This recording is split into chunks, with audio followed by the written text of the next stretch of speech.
Hello, welcome to the Wire Podcast, a podcast that provides the best content about all things sports. I'm Ryan McCrary, and on today's episode, I'm going to start by recapping all of the NFL playoff games from the Divisional round. We had a lot of great games this past weekend. I'm going to talk about all of those, and once I'm done talking about the Divisional round, I want to talk about the NBA MVP race. I'm going to talk about the top candidates, 3 candidates, specifically Joel Embiid, Nikola Jokic, and Shai Gilgeous-Alexander. I want to talk about those guys and their case to win the NBA MVP this year. That's what we have on tap for today's episode. I hope you're excited. I know I am. And let's go ahead and dive right in.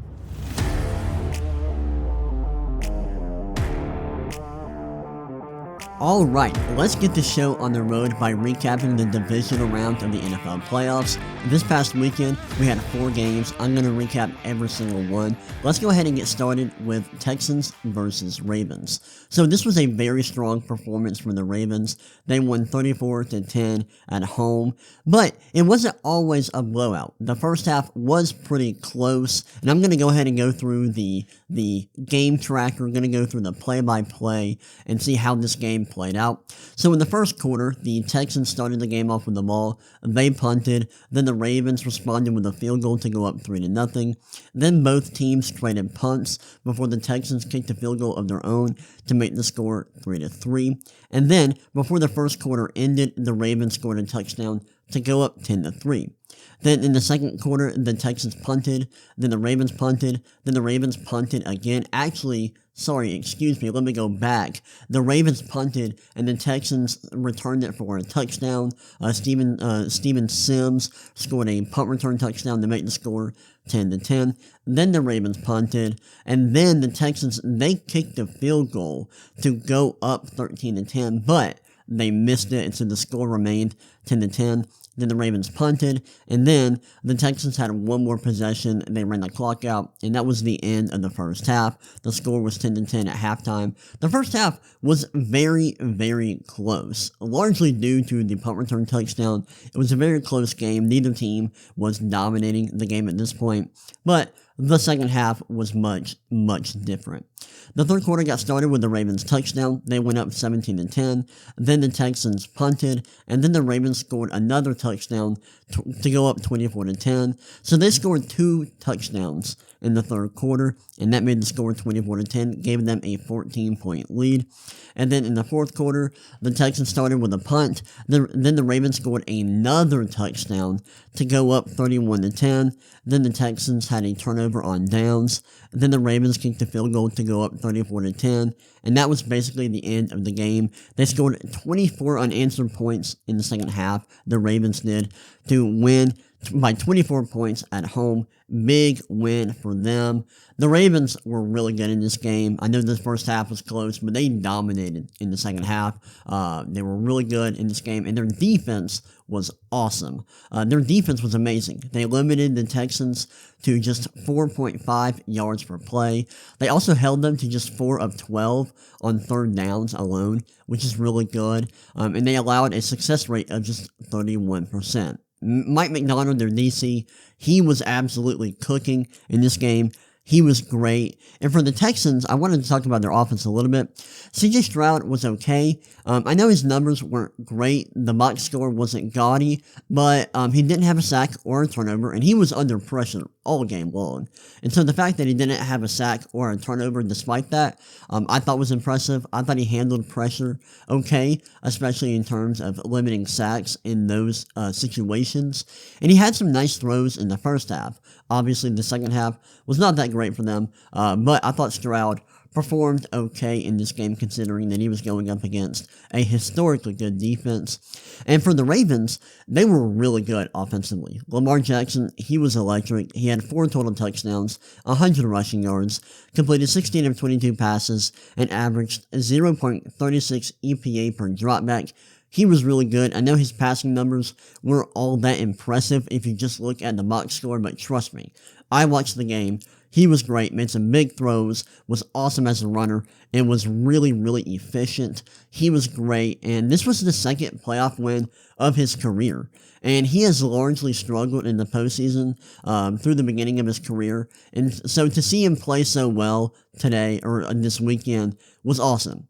It was great, and I'm happy for him. I'm happy to see him win his second playoff game of his career. And now the Ravens are in the AFC Championship. And this will be Lamar's first AFC Championship appearance of his career. That's awesome. It's great to see him make it to his first AFC Championship. So that's awesome. They're going to be facing the Chiefs, and we'll talk about the Chiefs game later on. But shout out to the Ravens, and shout out to the Texans for exceeding expectations this year. They had a great season. They were really, really good this year, and to see them exceed expectations was awesome. They've got a bright future. They've got a star quarterback in C.J. Stroud. They played really well in the playoffs. I know this game didn't go the way they expected, but they played well in the first half, and I think that they have a lot to look forward to in the future. Shout out to them. But yeah, the Ravens got a big win here, winning 34-10 at home to move on to the AFC Championship. Alright, let's go ahead and move on, talk about the Packers-49ers game. This was a wild game. Really, really fascinating. 49ers won 24-21, won by 3 points at home. And this was a bit of an up-and-down game for both teams, especially both teams' offense specifically. Let's go ahead and look at the play-by-play. So, let's go ahead and get over here. In the first quarter, the Packers got started with a field goal to go up 3-0. Then the 49ers punted. Then the Packers had a turnover on downs. And so after the first quarter, the Packers were up 3-0. In the second quarter, the 49ers scored a touchdown to go up 7-3. Then the Packers kicked a field goal to make it 7-6. And then the 49ers had a missed field goal. And I wanted to talk about this a little bit. This was a very interesting sequence here. So the 49ers had the ball right before the first half. They were driving. They had the ball with a 2nd and 5 at the Green Bay 46. There was 1:19 left on the clock. They ran the ball up the middle with Christian McCaffrey, and they let like 50 seconds run off the clock, which was insane. It was very conservative, and it wasn't like they were already in field goal range. They were at the Green Bay 46, and with the run, they were at the Green Bay 43. And I'm not sure why Kyle Shanahan was okay letting all this time run off the clock, but he was for some reason. And so they had a 32 at the Green Bay 43 with 34 seconds left. They completed the pass, got the first down. Then they were at the Green Bay 38, and so they completed a short pass. I think I already said that. Then they had a 2nd and 2. Then they had a 3rd and 2, and eventually they had a 4th and 2. Kicked the field goal. They missed it. It was just very conservative coaching and game management from Kyle Shanahan, which, we're used to at this point. He is pretty conservative despite being one of the better play callers in the league, and despite having a lot of talent on offense. You would expect him to be really aggressive in situations like this, but he's not, and it came back to bite him as they missed the field goal. And that was the end of the first half. The 49ers were up 7-6 at halftime. It was a very close game in the first half. Then we move on to the third quarter. The 49ers started the second half with a punt. Then the Packers scored a touchdown to go up 13-7. Then the 49ers responded with a touchdown to go up 14-13. And then the Packers responded with a touchdown of their own to go up 21-14. There were three straight possessions here where there was a touchdown. The Packers were now up by 7. And then the 49ers had the punt. And this was a crazy situation. At this point, the Packers had full control of the game. They were up 7. If things went their way, and if they handled business and executed on offense, they could have gone up by double digits. Unfortunately, they threw an interception, and then the 49ers were able to kick a field goal to go up 21-17. And despite the fact that the 49ers kicked a field goal, the Packers were still in a great position. They were heading into the fourth quarter, up 4 points, up 21-17. They ended up punting at the beginning of the fourth quarter. The 49ers punted as well. Then the Packers drove down the field, missed a field goal, so it was still 21-17. And then the 49ers finally put together a good drive, going up scoring a touchdown to go up 24-21.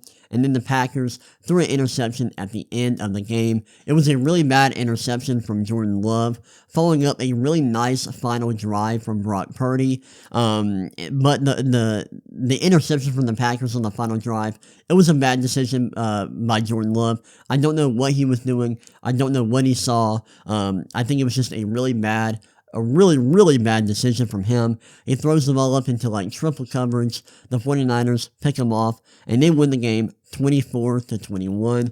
Really good game. I was really surprised by how well the Packers played.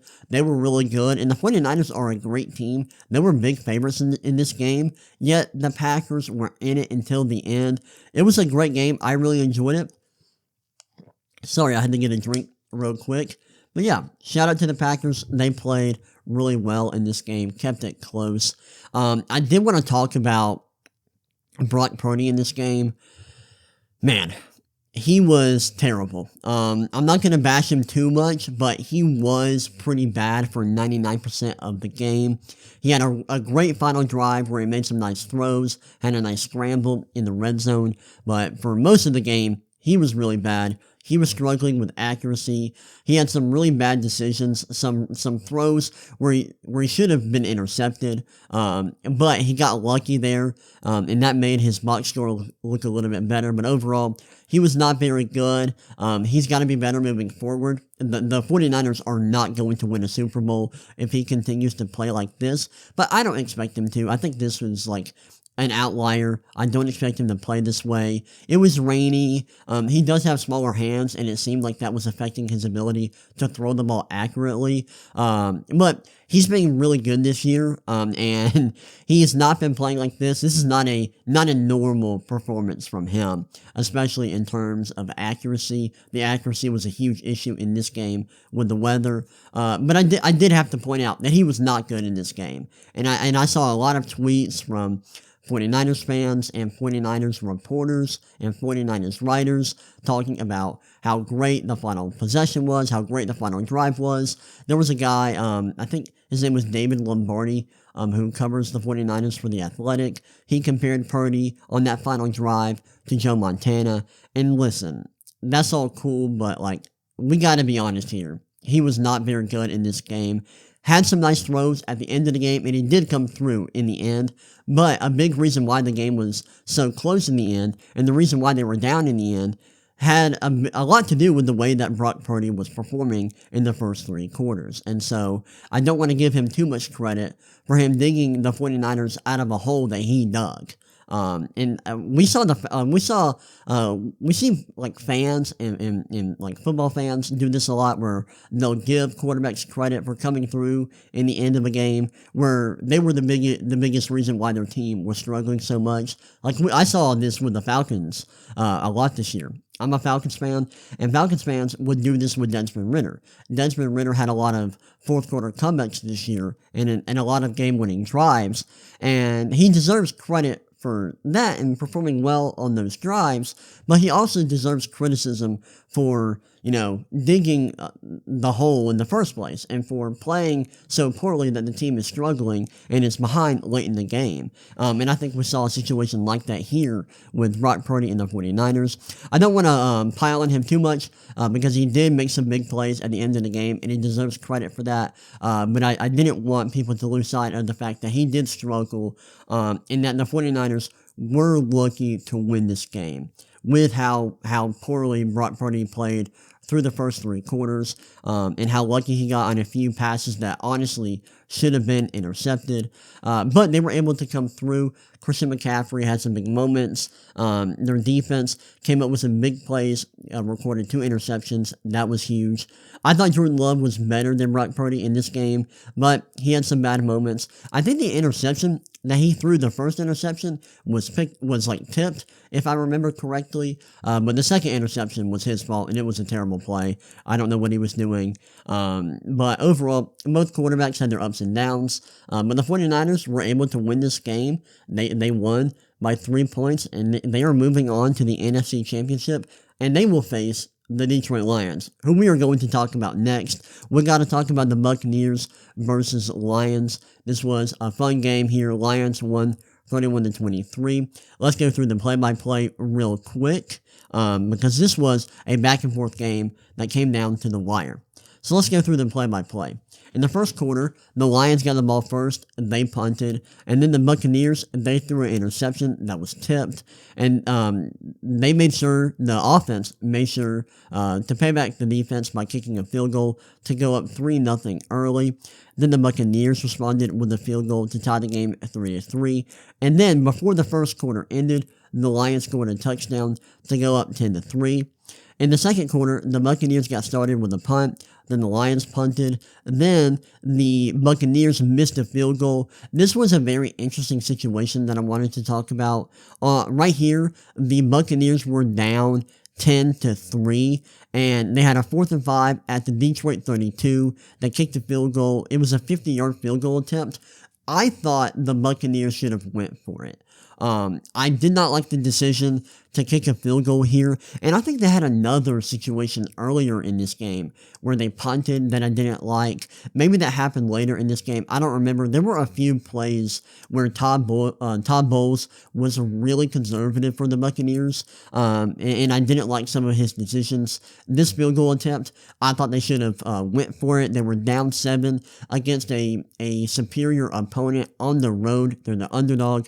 I thought this was a play where they needed to go for it, and here there was 2.5 minutes left in the first half. I thought they should have been aggressive, and this being conservative really bit them in the butt here. They missed the field goal. The Lions punted. The Buccaneers did eventually score a touchdown to tie the game 10-10 right before the half, and that was basically all the action for the first half. The score was tied 10-10 at halftime. I thought the Buccaneers were really lucky to be tied at the half, considering they threw an interception early and they missed a field goal. But the score was tied at 10-10 at halftime, which was good for the Bucs. In the third quarter, the Bucs got started with a punt, then the Lions punted, then the Buccaneers punted again, then the Lions finally scored a touchdown to go up 17-10, then the Buccaneers responded with a touchdown to tie the score 17-17, and then the Lions scored a touchdown to go ahead 24-17 right before the end of the third quarter. And then we go to the fourth quarter. The Buccaneers got started with a punt, then the Lions scored a touchdown to go up 31-17. They were in full control of the game here, up double digits, up 2 scores. Then the Buccaneers scored a touchdown to go up 31-23. Then the Lions punted. Then the Buccaneers down 8 points at the end of the game. Baker Mayfield threw a bad interception, and that ended the game, and that secured a 31-23 victory for the Lions. This was a fun game. The Lions end up winning to go to the NFC Championship. Almost said AFC Championship. With this win, the Lions were headed to the NFC Championship to face the 49ers.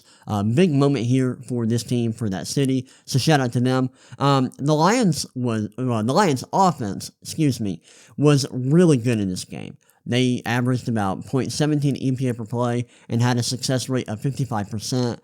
They had a ton of success on the ground specifically. They averaged about .21 EPA per play per rush and had a 62% success rate on runs. They were running the ball at will in this game, and they were really good on early downs. Their defense was also really good. They had some big moments. They had 2 interceptions and 4 sacks, which is great. They wreaked a lot of havoc in this game. The Buccaneers' passing attack was efficient in terms of yards per pass attempt, but when you look at advanced numbers like EPA per play and success rate, they actually weren't that great and weren't all that efficient, and I think a big reason why is due to the interceptions and the sacks and the fact that they were facing a lot of third and longs in this game. I want to go back to the Lions here. Amon-Ra St. Brown, Jahmyr Gibbs, and Sam Laporta were all really, really good. They were all great in this game. And the Buccaneers, they were solid in this game, but a lot of things really hurt them, like the interceptions and the sacks.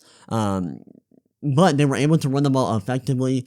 Unfortunately, they had to throw the ball a lot in this game because they were down, especially in the second half. They were down by double digits in the fourth quarter, so they were throwing the ball a lot, and they couldn't rely on their run game as much as they probably wanted to, and that really hurt them. Something I talked about earlier, conservative decision making, that hurt them a lot. One thing I had to talk about, that a lot of people were talking about on social media, was Todd Bowles' decision to go for 2 down 8 on their first touchdown at the end of the game. The touchdown that made it an 8-point game, that made it 31-23. After scoring that touchdown, they went for 2 to make it a 6-point game, and a lot of people hated that decision. And this is a very new analytical idea, to go for 2 down 8. The reason why teams are starting to do this, and the reason why a lot of analytics departments are recommending that the coaches do this, is because in this situation, the odds are against the Buccaneers heavily. I looked at the numbers. According to ESPN, when the Buccaneers scored this touchdown, I think right before, they had a 3.9% chance to win the game. And then after the touchdown, it really didn't go up all that much. And so they're down double digits. They score a touchdown. They're down 8 points.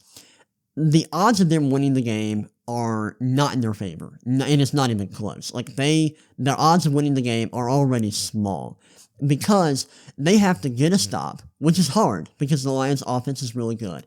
Then they have to go down and score, and they have to do that no matter what they do, whether they kick an extra point or go for 2. And so the odds of them tying the game, winning the game, is so small. And so to maximize their chances of winning, they should go for 2.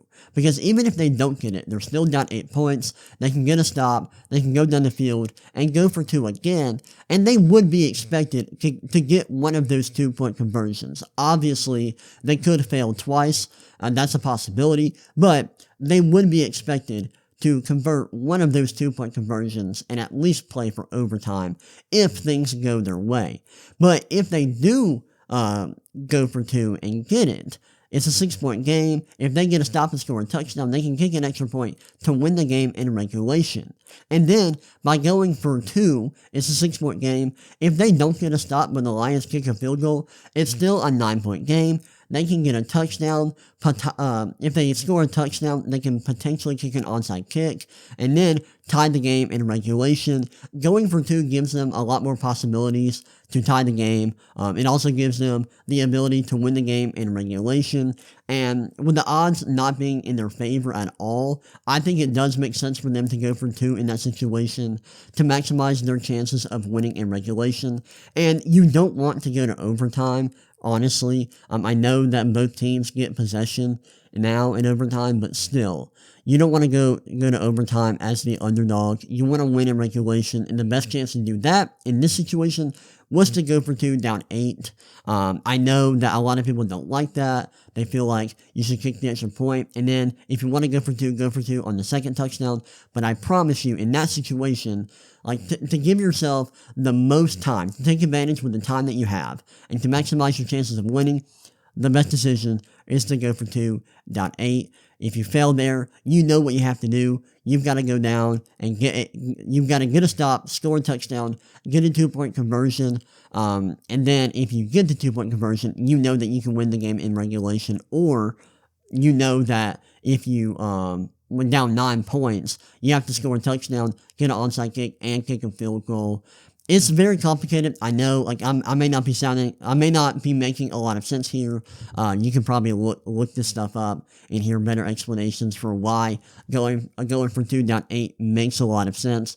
But it does. It's very analytical thinking, and so a lot of people don't like that. But I think this is a very smart decision from Todd Bowles, and I'm surprised that he did that with how conservative he was being earlier in the game. But eventually it didn't matter because they threw an interception on the drive where they could have tied the game, so it didn't end up mattering. But I felt like I had to talk about that since this was such a huge thing that people were talking about on social media. Alright, now let's talk about Chiefs versus Bills. Awesome game. was the best matchup of the weekend. I was so excited for this game because we've seen this matchup play out so many times over the years, and we got another good one. The Chiefs ended up winning 27-24 on the road. It was a wild game. Very fascinating game in terms of how each team played and how each team was running their offense. I'm going to go through the play-by-play, and then we will get into the nitty-gritty with all the football nerd stuff. All right, let's go through the play-by-play. So in the first quarter, things got started. The Bills kicked a field goal early to go up 3-0. Then the Chiefs responded with a field goal to make it 3-3.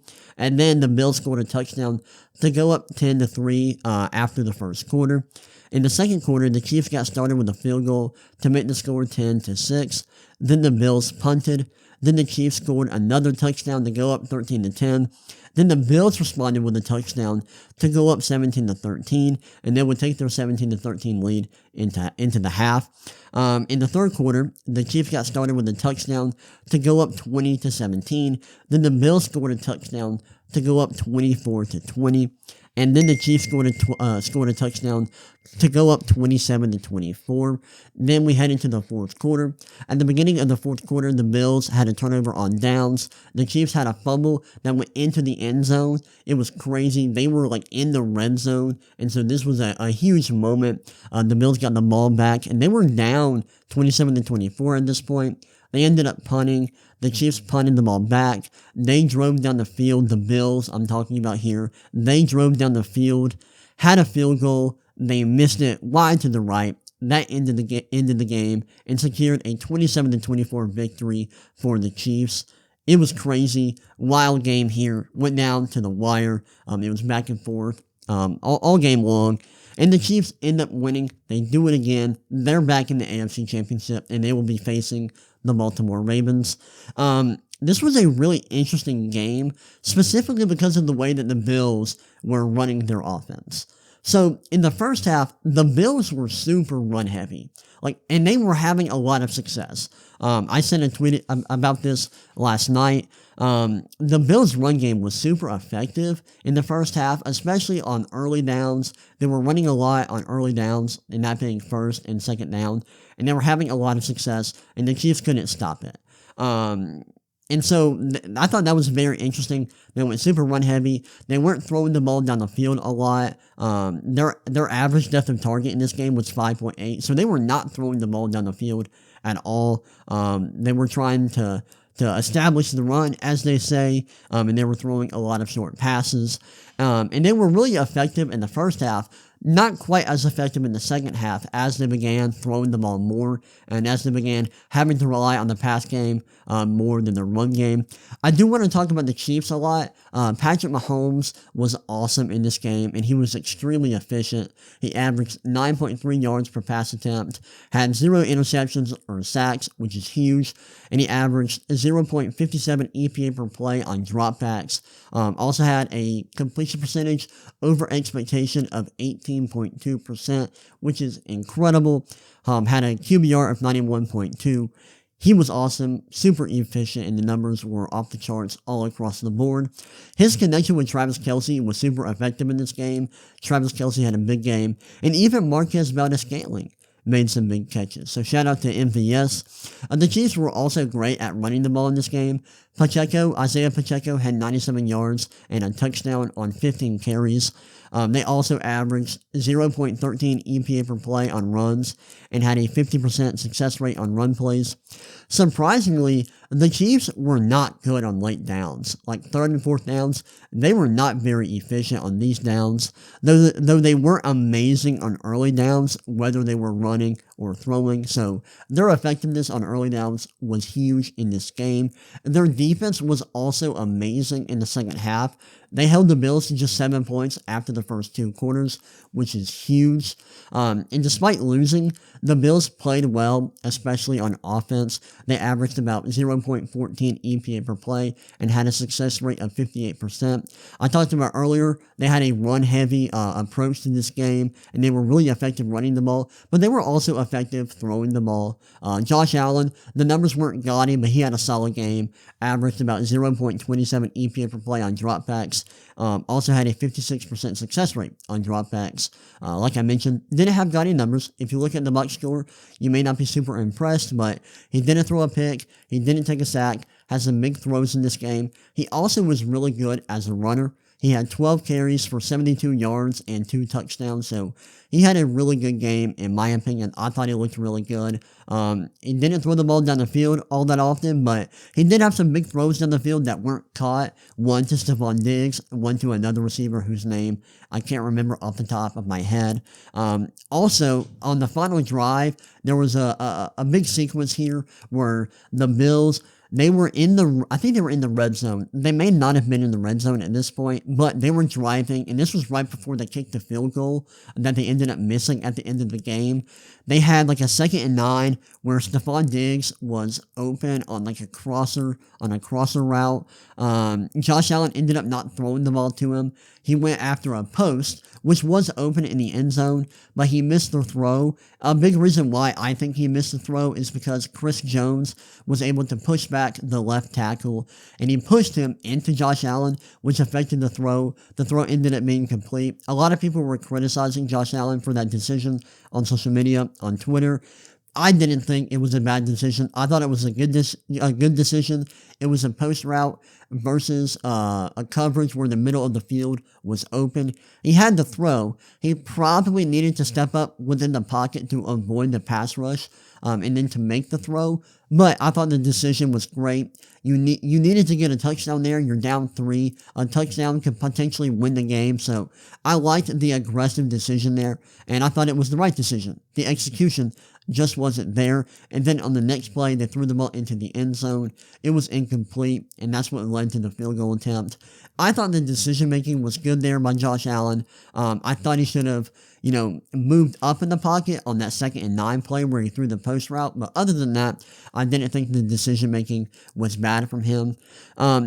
I wanted to talk a little bit about Stephon Diggs, who has quietly been really bad recently, and I haven't heard a lot of people talk about it. He was a no-show in this game. He had a big drop down the field where Josh Allen just unloaded a crazy deep ball, but he dropped it, and he has been really unproductive the last couple of games.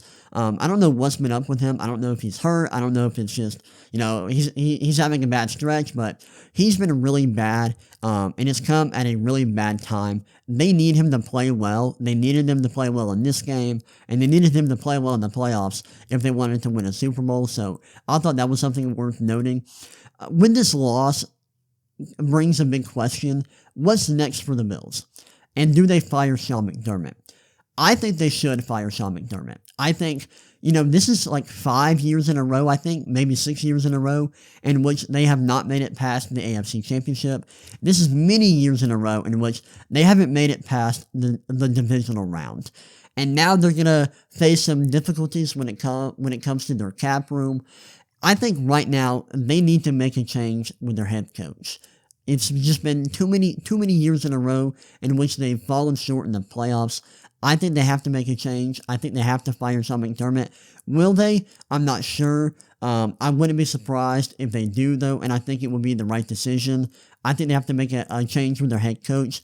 And I know that now, with the Bills losing early in the playoffs again, the narratives surrounding Josh Allen are going to be nasty. They're going to be insane. But I'm telling you, if you watch Josh Allen, I'm not sure how you can't see that he is amazing. I mean, I watch a lot of Josh Allen, and it's very clear to me that he is, on a different level from most quarterbacks. He's an all-time great talent, and he's been performing at that level for a while. He's a great quarterback. He's been great in the playoffs, for his entire career. The Bills' playoff failures are not because of Josh Allen. They have nothing to do with him. He's been awesome in the playoffs. He's been great. I think last year he had some struggles in the playoffs, but largely he's been amazing in the postseason. So it's going to suck when people start to blame him for the Bills' playoff struggles. It's not him. He's awesome. He's amazing. He's a freak. He's one of the best quarterbacks in the league. I think he's clearly the second best quarterback in the league behind Patrick Mahomes. He's been that guy for a while, and so I don't want to see people blame him. I think there are other issues that are bigger problems, and have been bigger problems in the playoffs than Josh Allen. So, had to get off a little rant there about Josh Allen. But yeah, I'm really interested to see what the front office does with the roster and with their head coach moving forward. Maybe they move on from Sean McDermott after the season. We'll see, but they got some big questions to answer. But yeah, shout out to the Chiefs for winning this game. Big win. I don't know how they keep on doing it. This is the worst team they've had in the Mahomes era, and they still make it to the AFC Championship. It doesn't make any sense. Patrick Mahomes he's just one of the greatest quarterbacks of all time, and I don't need to see more of it. He's freaking ridiculous. The fact that he drug this offense to the AFC Championship is incredible. I know the Chiefs have a really good defense, and I've given credit to their defense. Their defense is really good, but the offense is not that talented, and they still are able to perform really well in the playoffs. It doesn't make sense. Patrick Mahomes is a different breed, and they're in the AFC Championship. They're playing for a Super Bowl, and I can't believe it. It doesn't make any sense. But yeah, shout out to the Chiefs. I can't wait to see that Chiefs-Ravens game. That's going to be a lot of fun. That's going to be an awesome matchup, and I can't wait to see it. All right, now I'm going to talk about the NBA MVP race, talk about some of the candidates and their case to win the award. Before I get into that, I'm going to take a break, and I will be right back in just a second. Okay, let's close out this episode by talking about the NBA MVP race, and I want to talk about 3 candidates specifically, and what their case is to win the MVP award. I'll also mention some other guys who also have a case, but I really want to go in depth on 3 guys who are like the 3 betting favorites to win the award, and that is Joel Embiid, Nikola Jokic, and Shai Gilgeous-Alexander. Let's go ahead and get started by talking about Joel Embiid. And before I get into Joel Embiid's case, I just want to say, this dude is freaking ridiculous, man. I was looking through the numbers and, I was getting giddy. Literally, the dude is playing at such a high level right now. Let's go ahead and get into the numbers. So right now, Joel Embiid is averaging around 35 points, 11 rebounds, and 6 assists per game on 65% true shooting. That's nuts. Those numbers are ridiculous. 35 points per game? Well, also, that alone is ridiculous, especially considering he's doing that on such high efficiency. That's nuts. I haven't looked at the numbers in terms of how good this combination of scoring volume and scoring efficiency is all time, but it's got to be great. I know it has to be one of the greatest all-time scoring seasons we've ever seen. I mean, those numbers are off the charts good. He's been really incredible as a scorer at the rim and from mid-range. He's also, I believe, off the top of my head, he's been solid as a three-point shooter, especially for a big man. But I was looking at the numbers and I was like, oh my gosh, he has been insanely effective scoring at the rim and from mid-range. That's a big reason why he's been so efficient. He's also generating free throws at an insane rate. It is ridiculous how often he's getting to the free throw line. I know people are going to complain. I know people have already complained a lot about his antics in terms of, baiting defenders into fouling him. But I think that this is part of the reason why he's such a dominant scorer. He gets free throws, and I don't think this is a Joel Embiid problem.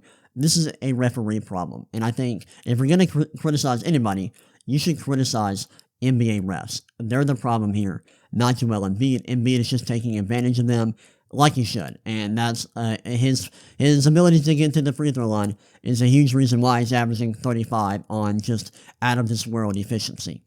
Another thing I've loved from Embiid is his defense. His defense, and he's been a good defender before, but his defense has reached a whole nother level. He's been incredible on that end of the floor. He's got a block rate of 4.9%. His defensive estimated plus-minus is at plus 3.5 right now, which is tied for 3rd in the entire league. And that gets better if you adjust for how many minutes he's playing.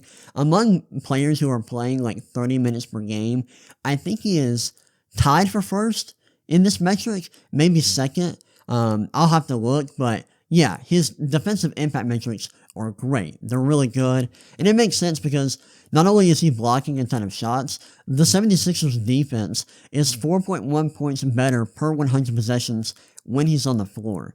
So he's having a huge impact defensively. He's blocking a ton of shots. He's been great on defense.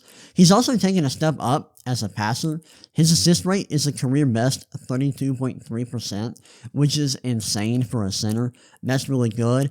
And he has a low turnover rate. His turnover rate is just 12.1%, which is ridiculous considering his usage. I think right now he is leading the league in usage rate at like 38%. So the fact that he is this good as a passer and he's this good limiting turnovers with that usage is kind of crazy.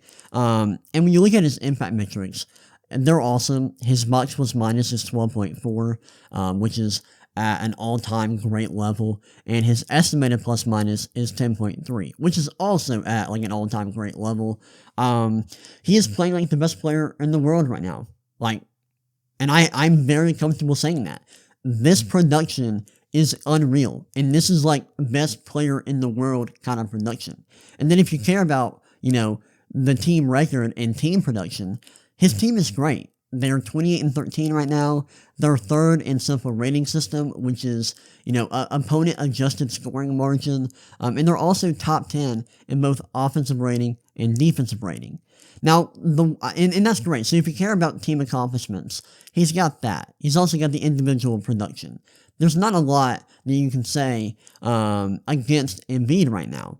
Now, I will say I don't care about the team records. I do care to some degree how well his team is performing. And they're performing great. They're awesome. So, he pretty much has everything. The one thing that hurts Embiid is the fact that he has missed a lot of games. He has played right now, I think, let me actually look it up. I think he's played 31 games right now. Let's see. Let me look this up. And this is a problem because he's played around like 10 less games than all the other MVP candidates. And so that's something that you could hold against Joel Embiid. I don't know if I would. I was thinking about that this morning and I'm like, I don't know how much that matters, because when you just look at the way that he's playing, he is playing like the MVP. Like his MVP case is very clear and obvious. But when you consider total value, like how much total value has he provided this season, the fact that he hasn't played as many games as he could does hurt him. And I pulled up his numbers. He has played 31 games this year. And that's about, like I said, that's like 10 fewer games than the other MVP candidates. And if you care about metrics like value over replacement player or estimated wins, those are two plus-minus metrics that are cumulative, not rate stats. So they incorporate I think it's like either minutes or possessions or games played is a volume stat. They're kind of like wins above replacement.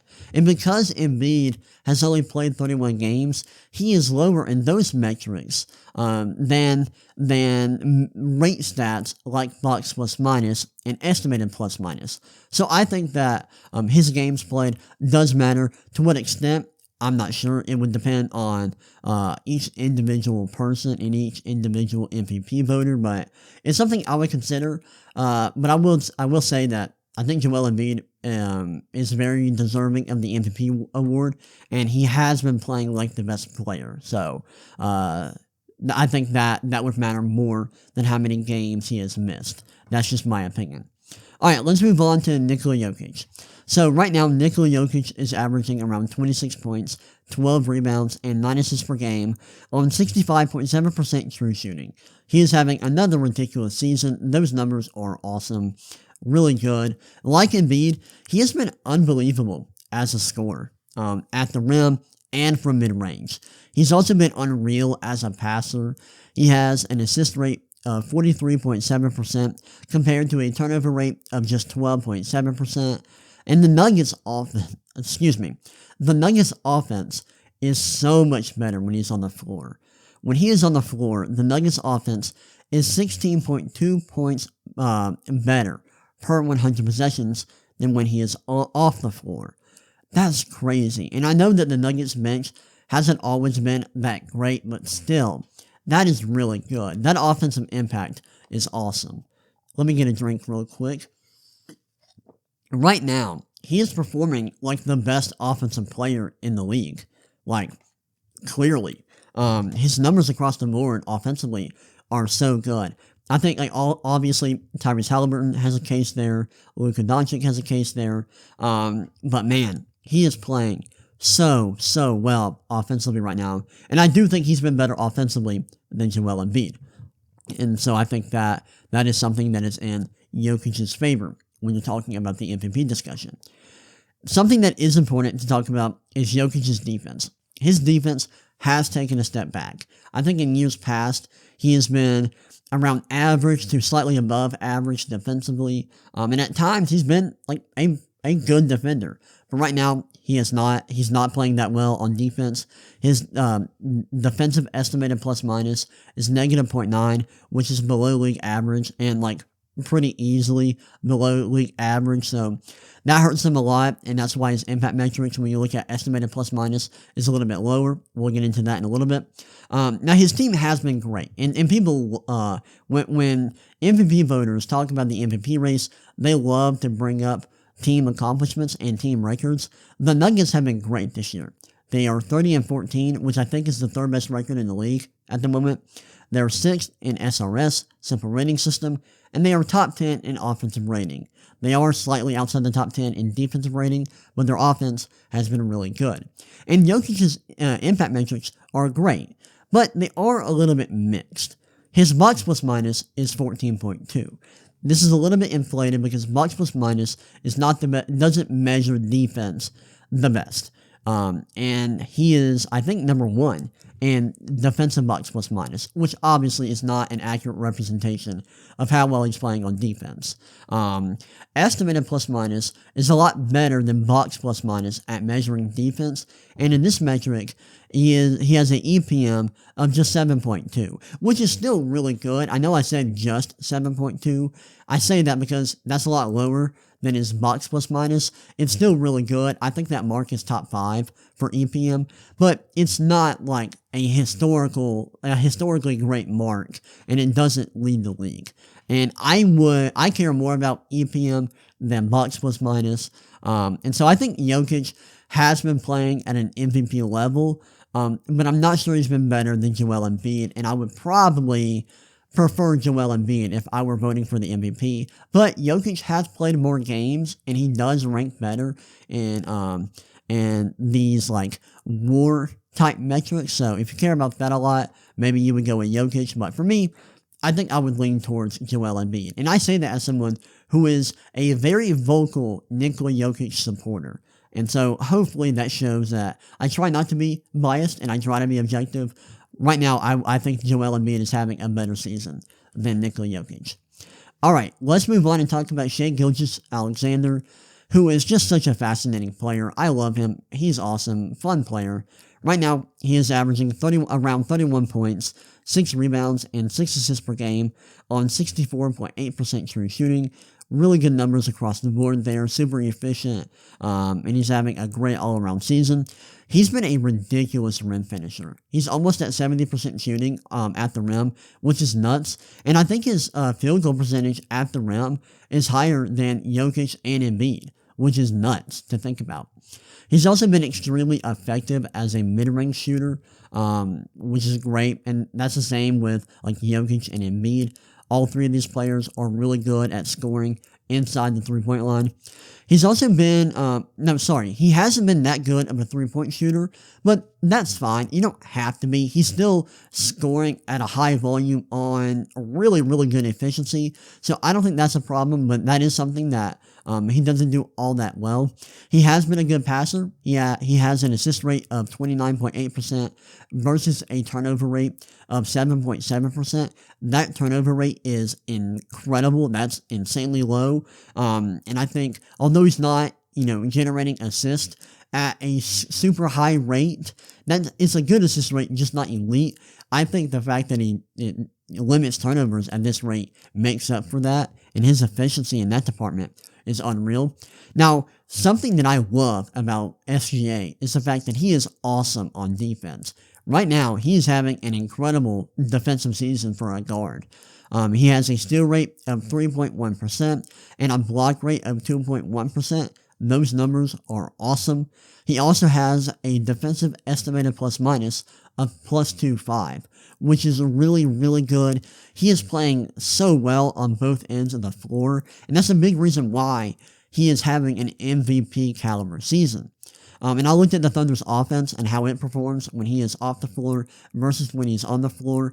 The Thunder's offense is 10.2 points better when per 100 possessions when SGA is on the floor versus when he's off the floor, which is great. So he's been super impactful on offense. And the Thunder, they're having an amazing season largely because of SGA. And it's not just because of SGA. They have, he has a great supporting cast with Chet Holmgren and Jalen Williams, but the fact that he is playing at an MVP level is a big reason why the team is performing so well.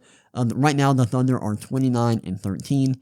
They are second in SRS, and they are top 10 in offensive rating and defensive rating.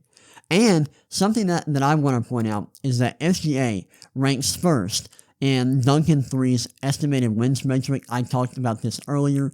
This is a metric that operates like WAR, and it's based off of their plus-minus metric.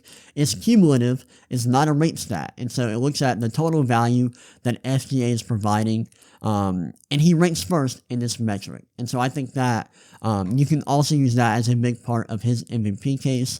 Among these three players, who would I vote for the MVP? I would vote for Joel Embiid. I think he's been the best. I think I would vote SGA second and then have Nikola Jokic third. But all three of these guys are playing at an MVP level, and they all three have very strong MVP cases. But I would prefer Joel Embiid over SGA because I think Embiid's defense is more valuable because he is such a good rim protector and he's a center. I also value his passing strongly. I think SGA has been amazing on both ends of the floor as well. But I think his non-elite passing and lack of a three-point shot does hurt him a little bit, keeps him from being as efficient as it could be as a scorer. Like if he were a great three-point shooter, I think his scoring efficiency could be even higher, which is ridiculous. But both SGA and Joel Embiid are playing at a high level, so is Jokic. I wouldn't be mad if you argued for any of these guys as your MVP, but I do think that Joel Embiid has been the best player. He's on a great team. I think he is the best player. I think he's having the best season. And when I say best player, I mean for the season. Like, he is the best player this season. He's having the best season, and I think he would be my MVP. Now, there were a few guys I wanted to mention. I'm not going to talk about their numbers, but there were some other guys that I think are worth considering in this conversation. You've got guys like Luka Doncic, Giannis Antetokounmpo, and Jason Tatum. These guys were like the best of the rest in terms of betting odds. They are also worth consideration, but I do feel very comfortable having Joel Embiid, Nikola Jokic, and SGA as the top three candidates for the MVP race. Alright, those are my thoughts on the MVP discussion. Hope y'all enjoyed this episode of the podcast. That's all I have for y'all today. Hit me up on social media at the Ryan McCrary. That's the RyanMCCRary. That's my Twitter and my Instagram handle. But the best place to reach me is on Twitter. But yeah, that's all I have for y'all on today's episode. I hope y'all enjoyed it. I know I did. And I will see y'all next time. Peace.